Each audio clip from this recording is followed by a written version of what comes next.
You all know what it's like to be called heartless, but thankfully it's only been said to you in the figurative sense, when you did something like take the last M&M from the packet. But can you imagine what it would be like to be literally heartless, like to have an empty space where your heart used to be? You might be thinking right now that this is not possible, but you'd be wrong to assume that. We know that because these words were spoken by a US teen who lost her heart for a few months. It was like I was a fake person, like I didn't really exist, I was just there. Yeah, she didn't much enjoy her time without her vital organ. We'll get to her miraculous story soon, but first let's give you a rundown on how science has tried to fix the problem of living without a heart. We hate to state the obvious, but we should let you all know that some hearts work better than others. That's not always because of age or lifestyle or even disease. Some people are just born with what are called congenital heart defects. Sometimes a bad heart needs to be replaced, and so we have a thing called a heart transplantation. The problem is there just aren't enough hearts to go around. We're going to point out the obvious here again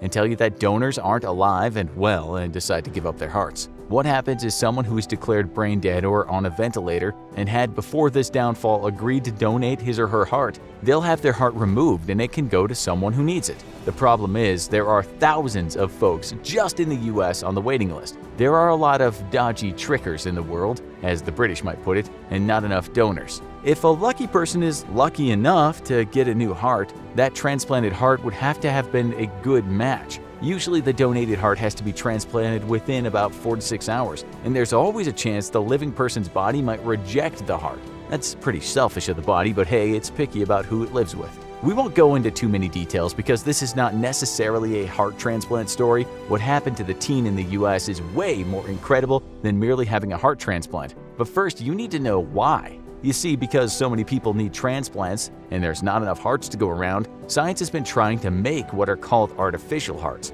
As you can guess, that's not an easy thing to do.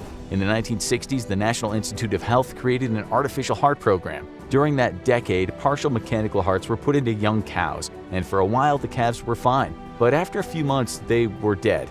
That didn't bode well for the heart-needy humans, of course. In 1969, a man in the US went 64 hours with a pneumatic-powered artificial heart inside of him, but then 32 hours later, he was dead. This replacing hearts business was very tricky indeed. It was in 1981 that a dentist from Seattle got the green light from the FDA to have a full artificial heart implanted. He survived 112 days, but all the time he was fastened to a huge compressor that pumped air into him. This was not a good time for the man, and he actually asked to die while he was hooked up to the machine. His mental and physical state for most of the ordeal was terrible. Things improved and artificial hearts got somewhat better, but the chances of living to a ripe old age with an artificial heart is still off the cards. Think about it. The real heart is a busy organ and it must pump blood around the body non-stop, and it must do that job to perfection. It can't take time off like the rest of the body. It's finely tuned, perfect for most of us. When hearts start skipping beats or decide to take a break, or maybe they go overboard with the pumping action, the person who owns them generally does the hand-on heart and fall-to-the-floor routine. Getting it right is hard, and as one doctor put it, creating a workable artificial heart has become the holy grail for researchers. So we have a situation in which an artificial heart might keep a person going for a while, but it's only supposed to be a bridge before that person can get a heart transplant. Some people have to wait a long time, and those artificial hearts in some cases don't do the job. People died before they got the transplant. It was only in the last decade that some people led pretty normal lives with a temporary artificial heart. They weren't confined to a hospital and didn't have to plug themselves into massive compressors. In 2015, there were cases of people getting artificial hearts and they just had to carry around with them a battery and an air pump that could fit in a backpack.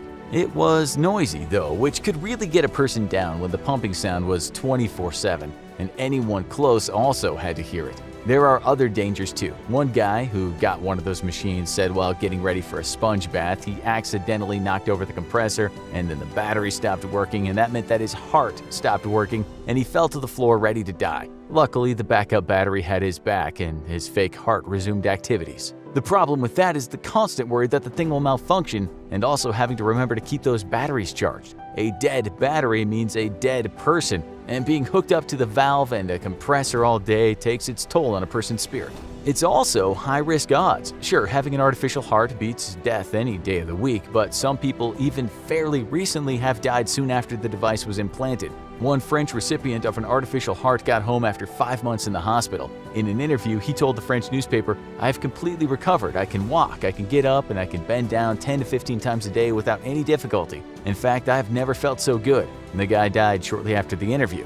Okay, we might have taken some time to get around to the US teen who lived with no heart at all, not even an artificial one. But if you didn't know the backstory, her story wouldn't mean that much to you. So her name is Dejana Simmons, and in 2008, when she was 14 years old, she got out of a hospital with a new heart. Her original heart had become enlarged, and so it had to go. The girl would have died from that condition. Her story is special because the doctor said she was one of a kind. Okay, a German man survived with absolutely no heart, but he was the only one until Dejana came along. So she was the first child to go fully heartless. She said it was scary and she never knew if the machine was just going to malfunction. So talk about putting your trust into a device. The girl had actually had a heart transplant in the past, but that first heart didn't take and she had to wait for another. Doctors explained that with other cases, such as ones we've talked about today, the person's heart is left in the body. Sure, in the stories we've talked about, people have been given a new artificial heart, but with Dejana, she had the whole thing removed and was kept alive by pumps connected to only blood vessels. What happened was called a big deal in medical science, since it was the first time it ever happened to a child. The head doctor told the press it had never been done in a pediatric patient. Dejana herself said she was kind of a miracle child. After her time without a heart, she crossed the bridge and got a new heart, and this time it was the right fit. She might need to replace it one day, but she seemed to be living well the last time the media talked about her. Now, you must be in the mood to hear about another miracle, and so we have the perfect story for you. Take a look at this incredible video. She fell 10,000 feet and survived 11 days in the rainforest. And if that's not to your liking, have a look at this one. Either way, they're both great stories.